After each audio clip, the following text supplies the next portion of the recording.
آپ اسلام کی تاریخ اٹھا کر کے دیکھیں، حکم کر کے اللہ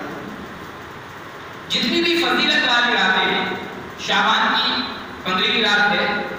آقا علیہ السلام نے مختلف احادیث میں فضیلت کو بیان فرمایا۔ عید کی رات ہے، نبی علیہ السلام سے کتنی احادیث ہیں جو فضیلت پر وارد ہیں۔ اسی طریقے سے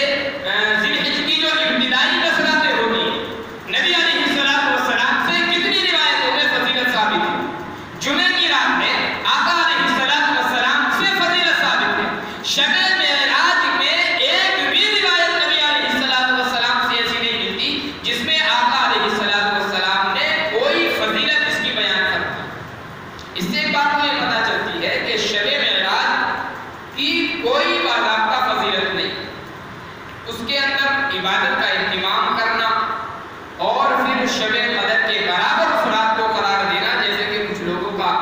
طریقہ کار ہے، اور بہت سے لوگ شب قدر کے برابر اس رات کو قرار دیتے ہیں، یہ بالکل غلط ہے، بے بنیاد۔ اگر معراج ثابت بھی ہو اس میں، تو معراج کا جو سن ہے وہ سن 5 ہجری، آقا علیہ السلام یہ سن 5 نبوی، نبی علیہ السلام کو نبوت ملنے کے 5 سال کے بعد معراج ہوئی، آقا علیہ السلام آسمانوں پر تشریف لے گئے، اور سن 5 نبوی کا